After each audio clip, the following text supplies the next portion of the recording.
finales de los 90, el Ecuador vivió una de las peores crisis económicas que terminó con muchos ciudadanos migrando, perdiendo sus depósitos y eliminando a la moneda, el sucre, que se había devaluado, y con ello adoptando al dólar estadounidense, dándole estabilidad y poniéndole fin a la inflación que tenía. Pero sus problemas no terminaron allí, y es que a mediados de los 90 inició una crisis política que prevalece hasta la actualidad. Tanto es así que tuvo 7 presidentes desde el 96 hasta el 2006, uno derrocado tras otro. Y es que los intereses de ciertos personajes de la política siempre han engañado a los ciudadanos utilizando a la pobreza como uno de sus ases bajo la manga para llegar al poder y así usarlo a su conveniencia, manteniendo a la salud y a la educación en la precariedad y repartiéndose empresas como la antigua Pacifitel, que reportaba pérdidas pero que siempre daba utilidades.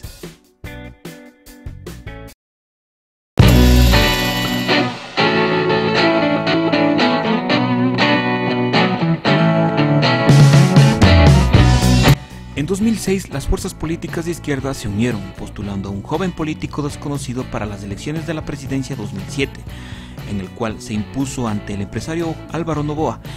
Pero ¿quién fue? Nada más y nada menos que Rafael Correa Delgado, un joven economista de ideología socialista que gobernó desde el año 2007 hasta el 2017, al cual sus partidarios lo llamaron la década ganada. En su primer año de gobierno no la tuvo tan fácil. Es así que desafiante y como ofrecimiento de campaña llamó a una asamblea constituyente y disolviendo el antiguo Congreso Nacional, algo que al parecer jamás perdonaron aquellos diputados de tiendas políticas contrarias. En su periodo presidencial y con el precio del petróleo a $100 se empezó a dar un gran cambio en el país. Entre sus obras están la construcción de carreteras, hidroeléctricas, escuelas, hospitales, universidades, entre otros, o como la subida de salarios a médicos y profesores, que habían vivido con un sueldo que no les alcanzaba para llegar a final de mes. Es así que muchos realizaban 2 empleos para mantener a sus familias. Estos son algunas de las cosas que se hizo en la bonanza petrolera y la llegada de créditos por parte de China.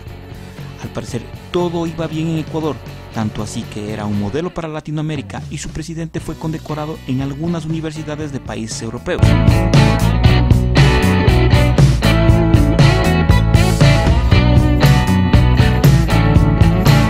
Pero como dice el dicho, no todo lo que brilla es oro, ya que al final de su presidencia, contrarios al gobierno denunciaron sobreprecios en las obras. Es decir, por ejemplo, si una computadora costaba unos $500, los encargados de presupuestarlo lo hacían por $3,000.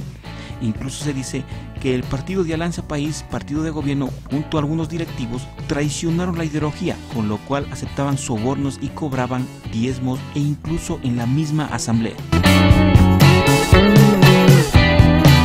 Hay que recalcar que hasta la fecha al exgobernante no se le ha encontrado ninguna prueba que haya sido cómplice, más se lo ha sido juzgado por responsabilidad. Aclarado esto, continuemos.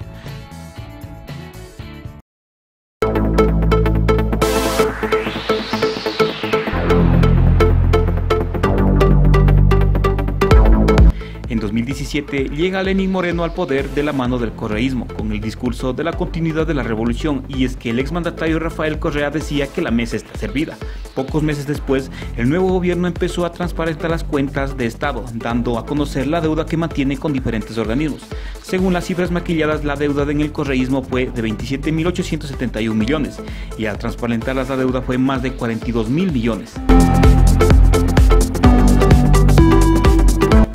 No hay tal mesa servida, es pura y neta verdad. Se podía haber sido un poquito más mesurado en dejar las cuentas en mejores condiciones. Lenín Moreno, presidente del Ecuador entre 2017 y 2021. Para colmo, se destapó el escándalo de corrupción de la constructora Odebrecht, la brasileña que sobornó a políticos en diferentes países de América Latina, y uno de ellos fue el ex vicepresidente de Rafael Correa y binomio de Lenín Moreno, Jorge Glass, que según las investigaciones, Glass habría recibido $14 millones en sobornos a través de su tío Ricardo Rivera. Esto provocó el fin de la amistad entre los expresidentes Lenín Moreno y Rafael Correa, al cual tildaron como traidor y desleal por parte del correísmo. Luego de esto, poco a poco se fueron conociendo diferentes proyectos con sobreprecios y fallas como oleoductos, refinerías, hospitales, carreteras, escuelas.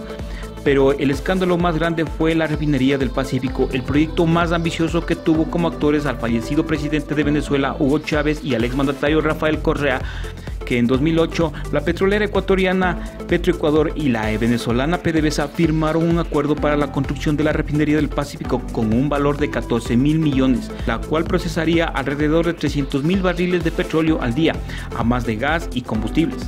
El proyecto según debía empezar en 2010 y haber estado listo para el año 2013, pero al pasar 11 años en su lugar solo hay un terreno aplanado con un costo de 1.500 millones. Luego de 10 años de inversión a costa de créditos chinos y de petróleo que gozaba de buen precio, como se dijo anteriormente, hubo crecimiento y empleo, pero como todos sabemos, los créditos hay que pagarlos y al país le tocó empezar a cumplir con sus acreedores. Y al verse sin dinero y con caída del petróleo en sus precios, el gobierno de Lenín Moreno le tocó buscar ayuda del Fondo Monetario Internacional, conocido como el FMI. El FMI le dio la receta tradicional para desembolsar dinero. El gobierno tenía que cumplir con cada uno de los puntos: reducir el gasto público, eliminar los subsidios, vender o concesionar empresas públicas o al menos algunas de ellas, y liquidar otras que solo generaban pérdidas como TAME o Correos del Ecuador. Esta última aún en proceso de liquidación, pero cada uno de estos puntos es un gran reto para cualquier gobierno. Es así que en octubre del 2019 el gobierno de Lenín Moreno casi sufre un golpe de estado de parte de los sectores socialistas que pedían el derrocamiento del decreto 883 que dictaba el alza de los combustibles, al cual no gustaron a los sectores indígenas, transportistas y sindicatos, llevando a un paro nacional que duró 11 días y a la ciudad de Quito siendo un campo de confrontación y con el gobierno que no daba su brazo a torcer, hasta que acordaron una mesa de diálogo que fue transmitida en vivo y en el que se firmó la eliminación del decreto 883. Pero pasados los meses se implementó un sistema de bandas, un mecanismo para la comercialización de combustibles, pues el sistema de bandas de los combustibles depende del precio del petróleo. En 2020, con la llegada de la pandemia del COVID, el gobierno de Lenín Moreno confinó al país por un lapso de 3 meses y ante un mal manejo de la pandemia haciendo que su aceptación cayera mucho más. Y es que luego de darse a conocer los casos de corrupción en hospitales por parte de exfuncionarios y funcionarios de los cuales se aprovecharon de la pandemia, a eso hay que sumarle los casos de los carnets de los falsos discapacitados de funcionarios públicos y asambleístas que usaron para beneficiarse de los beneficios que otorga el ser discapacitado en el Ecuador. En fin, al término de su gobierno terminó con un nivel de aceptación más bajo y con un incremento de la pobreza y desempleo a la cual se le atribuye una parte al COVID-19.